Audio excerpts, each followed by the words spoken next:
Good evening, everyone. Happy Wednesday, besties. It's going to be Wednesday for you when you're watching this because I said I'm going to start posting every Wednesday. For me, right now, it's Tuesday night. I was planning to film on Wednesday, but crew scheduling just called me for a diabolical sequence. So, in order to be consistent and post every Wednesday, I need to record this on Tuesday night and then edit it while I'm working this silly little trip with really bad layovers.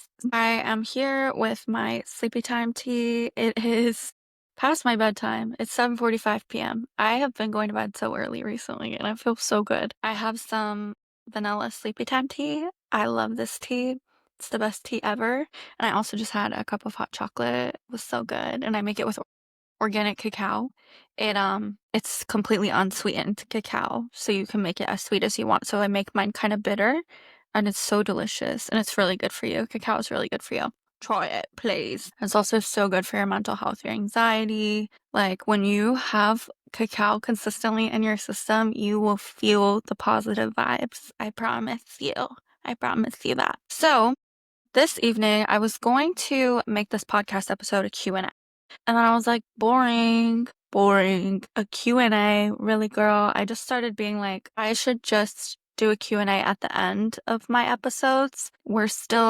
This is still my like guinea pig era. Like I'm still just figuring out how I want this podcast to go. But I did re-download this app that you can ask questions anonymously, which I like totally have trauma with from high school because in high school we would all like post it on our Snapchats or on our Instagrams and people would be like, you're ugly and I'm in your fifth period. And so I kind of have trauma from that, but I also feel like this link will be good for anonymous submissions of like story times that people want to share where they don't want their identity attached to it or like their airline attached to it. So if you guys have any stories, submissions of stories you want to share, that link is in my link tree on my Instagram, on my TikTok. Or if you just have questions that you want to ask anonymously that I answer at the end of the podcast, you can find that in my link tree as well. So this evening, I feel very called to talk about a pretty serious subject. And I think that like the best part about this podcast is it's going to be like fun, but it's also going to be serious sometimes because although I'm very funny, silly, goofy, I also am like very deep and like talking about very deep subjects. So today, this episode is going to be about alcoholism and aviation and my experience observing alcoholic flight attendants or flight attendants that have alcoholic tendencies and my own relationship with alcohol and what I've observed since becoming a flight attendant. So it should be an interesting episode. With that being said, like I am really taking a huge step back from alcohol. Like I can't really do it anymore. It's just like not that fun for me anymore. And I'm just feeling very called almost spiritually. I don't know. Like I'm not that spiritual, but like almost spiritually I feel called to stop drinking. I don't know what's going on right now, but like one random day I just woke up and I was listening to the Call Her Daddy podcast with Lucy Hale, the girl from Pretty Little Liars, and she was talking about how she went sober. And I kind of like related to a lot of the things that she was saying about like relying on alcohol for certain things. And I'm like, yeah, it's all kind of adding up. It's all kind of adding up. Okay. See the temperature of this tea. I love it. Okay. So basically, I was never really into drinking like in high school and stuff. So my mom was very lenient. My mom was very lenient. I could drink in high school if I wanted to. My mom wouldn't care. And honestly, I think her being so lenient made me not want to drink. Because, like, all my friends that had strict parents that they couldn't do stuff, they'd be like freaking out and be like at parties. And with me, I'm kind of like, my mom's told me I could drink and I just like don't really care to. So it kind of like took that, I don't know, it's not forbidden for me. So I just like never really cared to try drinking. My mom's like, I'd rather have you drink when I know about it rather than you like sneaking behind my back. And I'm kind of happy she raised me like that because I didn't get into too much trouble as a teen. I got into trouble in other ways, actually. I wasn't a good teen, but I was a morning teen. My dad died, so it was like I was going through it. I missed like 3 months of high school. I used to ditch every single day. I wasn't good by any means, but I was pretty like I had a level head on my shoulder. I was just like, school's stupid. Like this shit's stupid. And you all are stupid. Like everyone I went to high school with, like I always felt very kind of left out, and I always felt like very misunderstood by everyone. And I'm like, I'm just the weirdo, like nobody likes me. But then in reality, like I really don't like the people I went to high school with.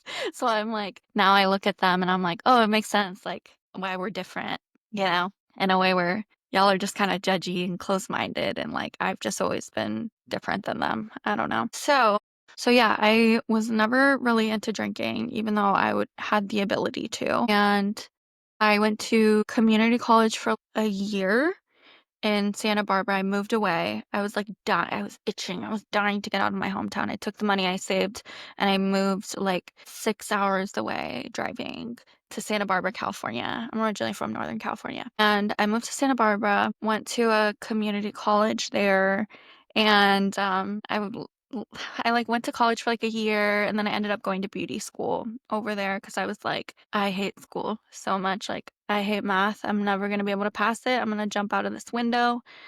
I still have nightmares that I'm in school for some reason. I don't know. Yeah, I just can't.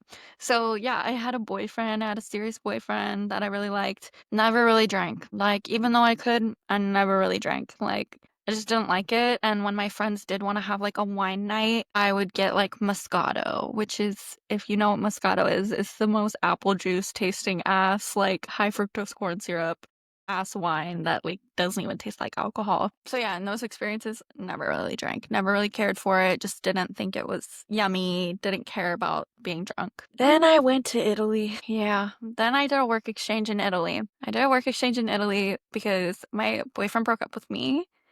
And I was so depressed. I was so depressed. I moved back in with my older brother, and I was living in his spare bedroom in my hometown.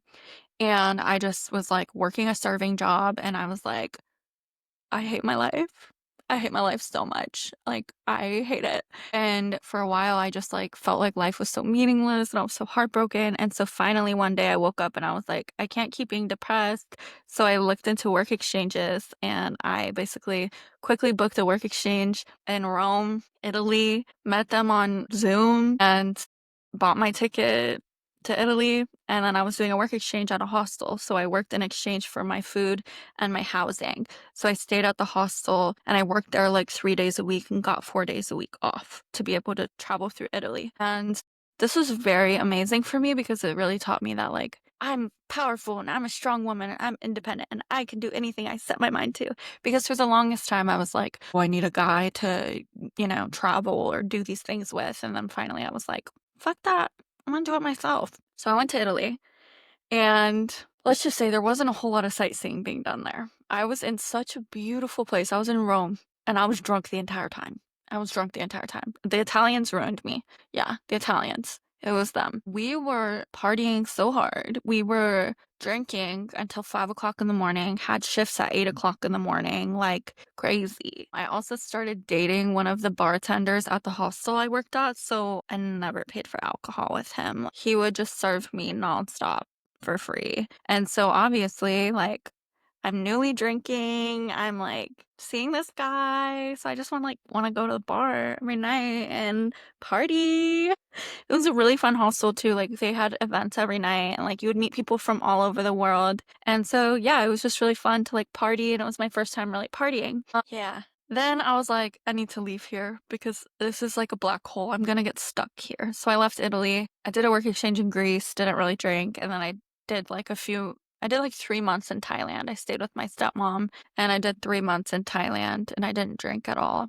However, after Dynasty had been awakened, Dynasty is my like drunk alter ego. She needs to be studied. She is insane. Dynasty had been born in Italy.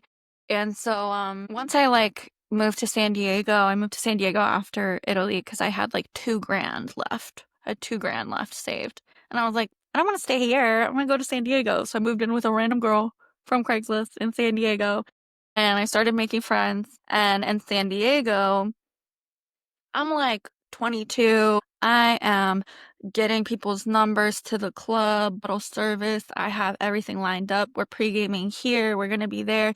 We're going to get free entry. There's going to be a bottle of Prosecco. I would walk up to random VIP tables and just be like, hey. And they'd be like, want a shot? And I'm like, yeah. And then I'm like, oh my God, I'm so powerful. This is crazy. I'm so powerful. I have always been weird. Like, I've always been weird and very introverted, and people don't think that of me. People are like, "You?" Yes, me. I've always been very, like, in high school, I always had a very low self-esteem. I always thought I was really weird, and I just never felt like I fit in. So to be in a setting where I am whoever I say I am. Like, I'm cool, right? Yeah, I'm cool. Okay. So, like, going to the club was like it for me. Like, I'm the it girl. I'm that girl for the first time in my life. You know what I mean? Like, people think I'm pretty. Like, I'm dancing. Men are buying me stuff. Like, going out in San Diego, we had some good times. We had some good times. Very fun. Then COVID hit. So COVID hit and, continuing to like drink and stuff. And I never started to notice that like I was naturally skinny until I started drinking. So I easily put on like 20 pounds. And of course, when you drink or when you put on weight, everyone has something to say about it. They're like, "Wow, you look different." And it's like, I know. I know. People would be like, "Oh my God, you look so much better when you were like 18." And I'm like, "Thank you so much. Thank you." So yeah, in COVID, I kind of had a weird relationship with alcohol. We were just, I think a lot of people did, like we were all kind of just like drinking a lot and like trying to pass the time. And we also all felt very stuck during COVID. It was like, when is this gonna end? Like this 2 years long, like what is there to do other than like grab a drink and go for a walk? Like, I don't know.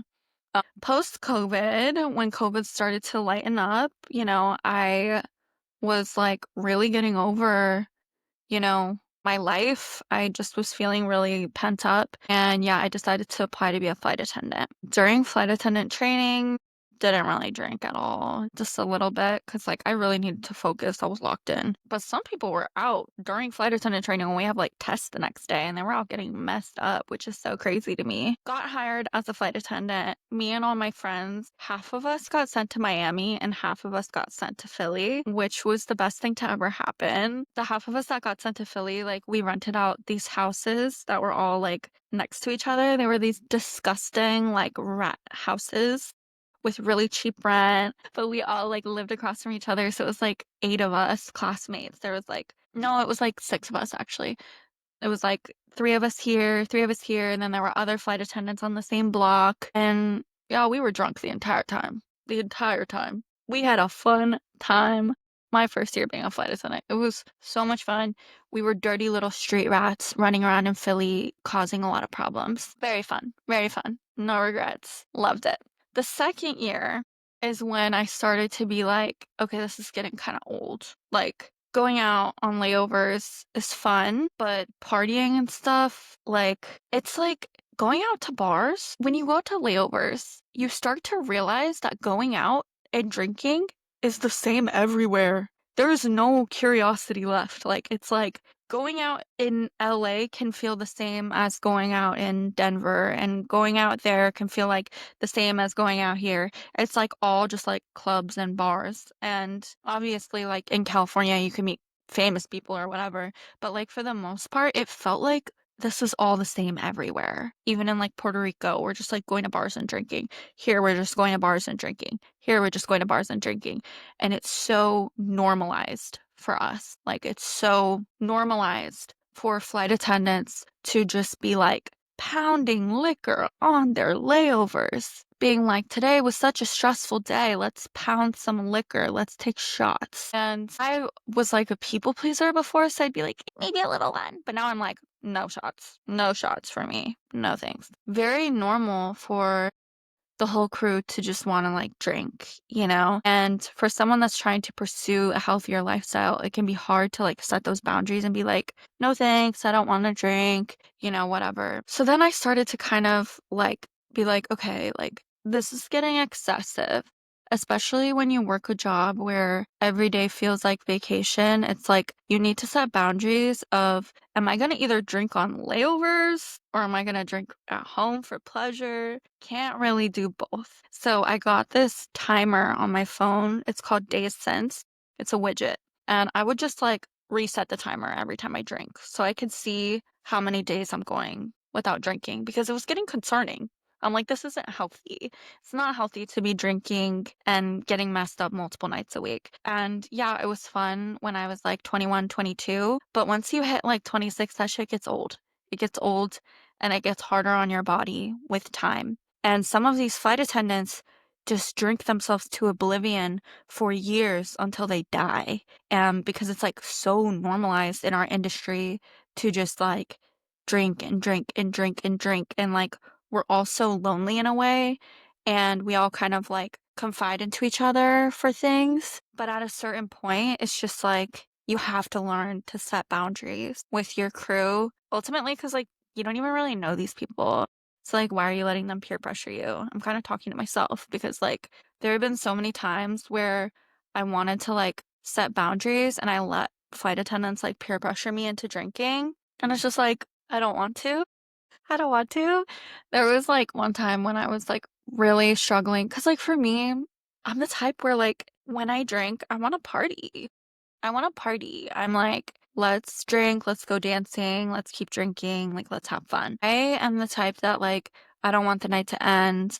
I will stay out all night. Like, I don't care, which isn't good. It's not good, girl. It's not good. It's been bad on my body. It's been bad on my mental health. And so I kind of know myself and I'm just like, okay, it's time to retire D Nasty because D Nasty's too much. She needs to go somewhere. She's messy. She hates men. She's messy. She's crazy. She's chaotic.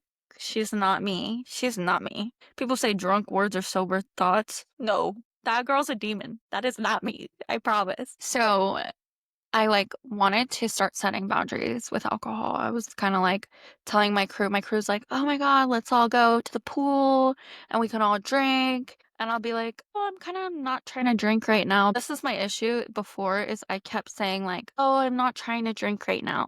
And they'll be like, oh, come on. You need to, if you don't want to drink, you need to set like harsh boundaries of like, I'm not drinking. I don't drink. You know what I mean? Because if you're like, they're gonna try to peer pressure you. And what had happened on this trip was like we had this long layover somewhere, I think in Florida, and I was like, "Oh, I'm trying not to drink." And this girl, my first time meeting her, she's like, "Well, come on, my boyfriend just broke up with me." And I'm like, her boy, seriously, I'm like, oh, her boyfriend just broke up with her. And she's like, yeah, come on, like, let's just have a couple drinks. And I'm like, I'll hang out with you guys. Like, I just don't want to drink. And she's like, don't make me drink alone. So we're all at the pool, and then one of the flight attendants goes and buys us all drinks, and is like, I bought one for you, but if you don't want it, I'll drink it to me. And I'm like, okay, I'll drink it. And like, I just know myself. I'm like, all right, well, we're gonna have fun, I guess. Like, let's go out after this or something. Um, yeah, and kind of after that, I was just kind of like feeling bad because I feel like it's hard for me to set those boundaries with people. But also, yeah, so this job is so exhausting. This job is exhausting on your mental health, on your physical health. It is so draining. It's so isolating in a way. And adding alcohol to the equation on your physical health and on your mental health makes this job 10 worse. And it took me a very long time to actually come to that conclusion of like alcohol is really not adding to my life. It really isn't. Like, and I was in denial about it for a long time of like, oh, like you have so much fun, like you're so cool when you drink, like you're so outgoing. And I've gotten to the point where I'm like in therapy and she's like, it's not that you're cooler or you're more confident or whatever. You are all those things within you. Alcohol is just numbing the part of you that cares about what people think. And I'm like, damn, that makes me think a lot. So around my 2-year mark is when a guy broke into my house, and it was like a very traumatic experience for me because I was home alone. Yeah, I have some other podcast episodes on Spotify of me talking about that whole traumatic experience. And ever since that is when I started to like struggle with just trying to escape reality because like it was some dark shit that I was going through. Like I just constantly was in fear of my own safety. And I did a lot of therapy about it and stuff, but I was trying to repress a lot. And so I was feeling really dark things for like an entire year after going back to work. Finally decided to get on antidepressants, which I never thought I would do. And when I first got on antidepressants, they say you shouldn't drink on antidepressants, right? My psychiatrist said that drinking is okay in moderation. And I'm like, the antidepressants, when you mix alcohol with your antidepressant, you can black out super fast. And so I'm like, who is moderation? Like, who is that? So there were multiple times when I first started drinking that, like, I drinking on antidepressants, that I got messy. I got messy. And flight attendants are like, relatable, preach girl. That's how you know we're deranged in the head. They're like, relatable, like, we've all been there, girl. And my friends are like, are you okay? You're not acting like yourself. And I'm like, yeah, no, I'm not okay. I'm not okay. But flight attendants are like, take another shot, girl. A little something to take the edge off, period. And I'm like, no, this isn't normal. And they're like, yeah, we're all depressed. Drink, And my friends are kind of like, girl, what's going on? You doing okay? And I'm like, no. So I got used to my antidepressant, right? So I adjusted to it. But I did like lose some friendships from when I was messy. I did. And honestly, I don't think they were my real friends in general because, like, I guess set your boundaries, but also I feel like there's a loving way to, like, set boundaries with your friends and still kind of like see them with love and see them with compassion, especially since I thought I was gonna get when a guy broke into my house and locked me in, but whatever. I then, like, the past year, I've been having it in the back of my head, like, I want to stop drinking. I want to stop having the world revolve around alcohol. And being a flight attendant has made it really hard to stop drinking because everyone drinks so much. Everyone is like making crew juice. They're like doing all these things, passing stuff around, and feeling like I don't want to partake in this. Number one makes me feel super lame. Like, I feel super lame. And I also feel like upset that I'm like just not a person that can handle alcohol. Like, and that's something that I have to come to the conclusion of is just like, you're not meant to be drinking regularly, like mentally, physically, all of these things. Like, I'm the type where if I drink, I am like vomiting down bad for the next, like, I'm down bad for an entire day after, but the next few days, I still feel like shit. So it's been kind of hard, like, for me to process, like, okay, girl, like, this isn't for you. You know it's not for you, yet you still keep, like, getting peer pressured into drinking and going out on layovers and doing things, even though you know this isn't serving you. This isn't good for your body. This isn't good for your mind. It created this very, like, negative spiral in my life, like, very negative spiral of, like, how I'll spend the week, trying to be better and trying to go to the gym and just trying to eat healthy. And then one night during the weekend, I go out and my entire next week is messed up mentally. My brain feels clouded. I feel unhealthy. I feel dehydrated. I feel inflamed. And it's just been this reoccurring cycle of like, you know better, yet you don't want to let go of this party girl version of you. And it's been really hard because, like, it's been very kind of like letting this version of me die a little bit because, like, I've always been the fun friend. I've always been the, like, "Oh, let's get crazy." Like, I'm like doing crazy shit. But now I'm really reflecting and being like, there's so much when you actually think about alcohol. It's so concerning what it does to you. It's so concerning because why is it that we normalize, number one, alcohol is a poison. The last time I was hungover, the reason why I haven't drank in a while, last time I was hungover, I looked up a hangover remedy and I was reading a blog before the hangover remedy, and it was talking about how alcohol is one of the most poisonous substances. And it kind of just clicked for me. I'm like, wait, why are we normalizing this? Why are we normalizing this? This is crazy that we just like ingest poison that's like terrible for our mind, terrible for our bodies, and it's normalized. It's just normalized, and people peer pressure each other for not doing it. What? Yeah, I just started to reflect and be like, why is it that I'm only feeling confident when I'm under the influence? Why is it that I only feel this way when I'm under the influence of something? And why is it taking so much of me days after. It's like I keep chasing this dopamine that I got when I first started partying and going out and having fun that I like had when I was like 21, 22 of like this wonder of like what's out there, like what can I get into? And at this age, I'm 27. Now I'm just like, this is the same shit every night. Same shit every night. And no matter where you go, it's the same shit. My crew members were going out in like I think it was Boston, and I was like, "Ooh, that sounds fun." And then I was like, "Destiny, it's the same shit. Going out to bars in Boston is the same thing as going out to bars in Chicago. It's the same thing as going out to bars in Philly. You know where it's gonna lead. It's not gonna be good. You're not gonna feel good the next day, so don't go." And I was like, I actually have never been to like all of these places in Boston. So I woke up early the next day and like did all this stuff in Boston that I've never done before. Because before I prioritize partying and going out with my crew members. Especially like a lot of the time, the pilots will offer to pay for stuff. People have stuff, people have been gifted stuff. Like, it's just such an enabling job to develop an addiction. It really is such an enabling job to develop an addiction to a lot of things. Yeah, and then you'll start to meet a lot of flight attendants that are sober and have been through some serious, like, darkness that they've had to grow through.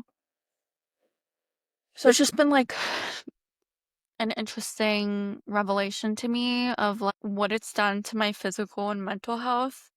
And when I was in Bali, I saw a video of me on my birthday and my face looks so freaking fat. Like I have the face of a moon emoji naturally. I can't be like bloated as well. Like I'm already a chubby cheek girl. Like I can't be more circular in the face than I already am. So I saw this picture of my face, I look fat as hell. And I just looked inflamed and I looked sick and I felt not good. And I was drinking the entire trip. And I didn't want to drink that trip. But I was like, come on, it'll be fun. Like your friends are gonna drink. This like peer pressure, not even really from other people, it's more from myself. Like, be cool. Be cool. You're cool. Be cool. Be that cool version of you. But a lot of the time, Nasty just comes out and she's a weirdo. She's a weirdo. Don't trust her. Don't trust her. So I'm also in this internal debate of like, you know, not wanting to let go of this version of myself, like this cool version of myself, or like this party girl version of myself, which has been really hard for me to like let go of. But I've also had this intuitive feeling like alcohol is getting in between all of my goals. Alcohol and this job, between drinking and this job, I don't have space for anything else because drinking clouds my brain so much that I need to rest so much by the time I work in order to feel recharged for work. There's no way I'm gonna have another hustle outside of drinking. Drinking's not a hustle. Drinking is drinking. I just felt like since it takes me so long to recover, I'm wasting a lot of time and I'm wasting a lot of potential of my like core developmental years when I could be working as a flight attendant and also doing something else on the side that's productive towards my future. Not to mention, I saw like a TikTok that basically said alcohol is ugly juice, and it's all these people talking about how they stopped drinking and they just got super hot. And I'm like, girl, I just turned 27. The collagen production is only going downhill from here. Not to be negative, like I'm gonna be a hot 30-year-old, but like the collagen production's only going down from here. We gotta be hot as possible. And I think alcohol's gonna be my op through this. Because like it ages you mentally, like it makes you forget things, makes you look like shit in the face. It's just bad for everything. It's bad for everything when you really do research on what it does to your mind, what it does to your body. And so I was going back from Bali and I took Qantas, which is a Australian airline. And one of the flight attendants recognized me from TikTok. And she was like, love your videos, girl. And I was like, what? In Australia? She was like, yeah. I can't do an Australian accent. But basically, I had like a premium economy ticket, and so it was a very nice service. And Qantas has all these nice drinks and stuff like that. And so the flight attendant spoiled me and my friends. Like they gave us business class pajamas. We tried like all of the drinks. Like we had like the wine, and then we had some vodka ginger beer, and we had some Bailey's hot chocolate, and like we just tried all this stuff and had a great time gossiping with the flight attendants in the galley. But when I tell you I was sick, I was non-revving back home to Chicago, and I told the guy sitting next to me, I'm like, excuse me. I went to the bathroom and threw up in the airplane bathroom, which that's an all-time low, okay? You throwing up in a 737 bathroom in the toilet, that is an all-time low. Stay humble, all-time low. So then I get off the plane and I'm walking to my house from the train and I have a bag and I'm just vomiting. Yeah, that's disgusting. I literally usually walk down this like busy street. I'm like, no, I gotta take the neighborhood route. I would pass someone and be like, and then turn hey. And it was like that day that I was like, girl, something's gotta give. Like, you have got to stop this. This is terrible. And my body just like ached for days and I had a great time, but like, I just was like, alcohol does not hit the same anymore and it doesn't feel worth the temporary dopamine hit that I get from it does not feel worth the lack that I have throughout the week and how it makes me feel physically and how sick it makes me. And my entire family's like this as well. Like my entire family, like my mom gets super sick, my brother gets super sick, and my entire family has stopped drinking as well. Not like as a collective decision. Everyone stopped drinking individually, which was so weird.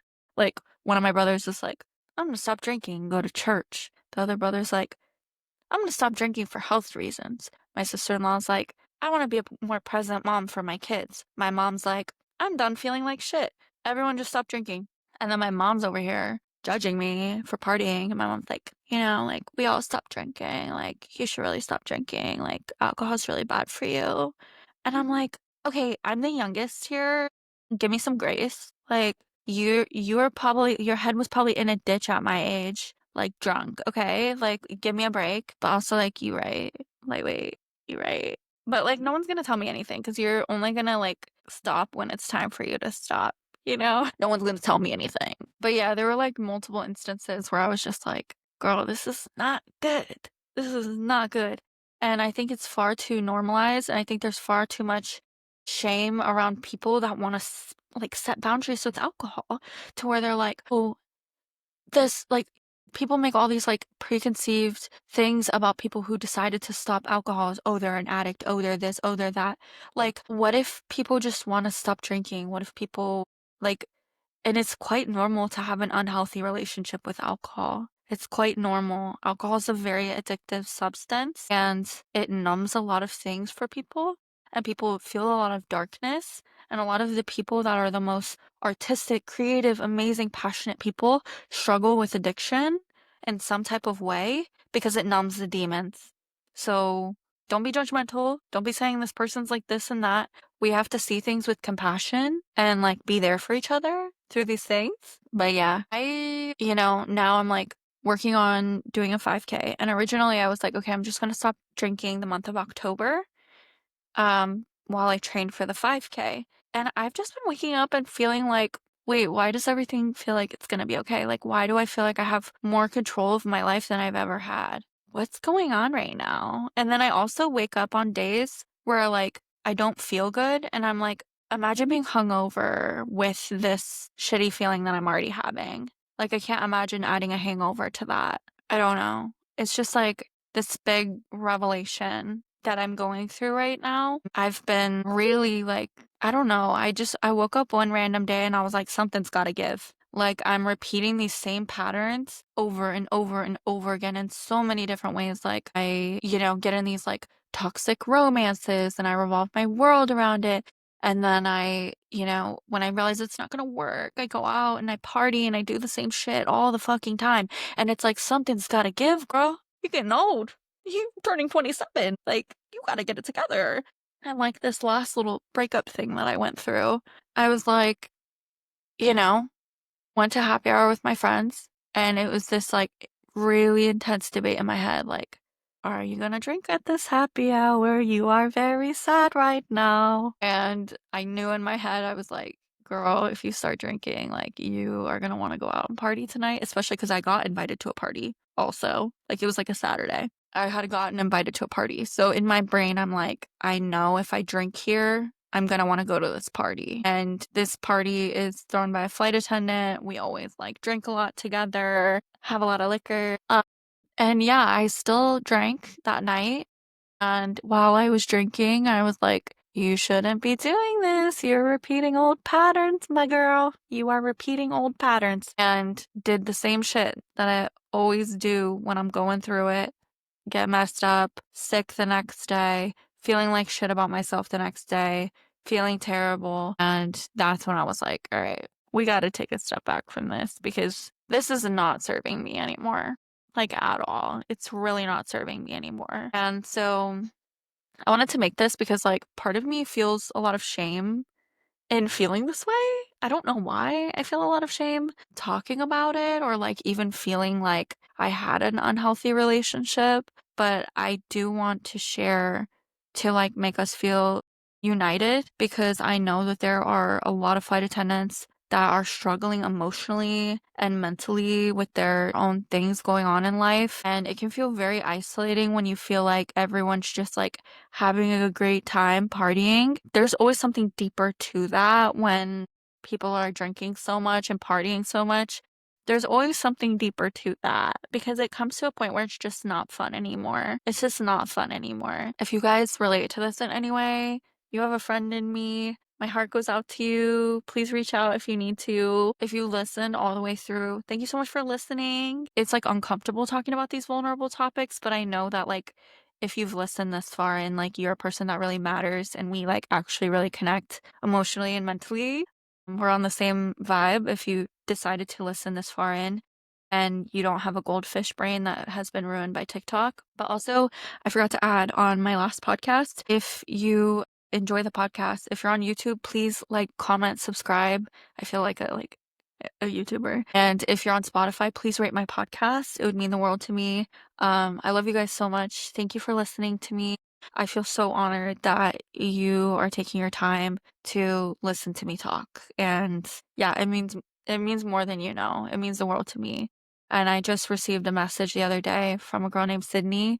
And she was just like, I've been a reoccurring follower of yours. Like, I really connected with one of your stories on your podcast. And she just like told me how much she loved it. And it like meant the world to me that she like listened. It just meant the world to me. So I love you guys. Appreciate you guys. Have a good night or day. Happy Wednesday.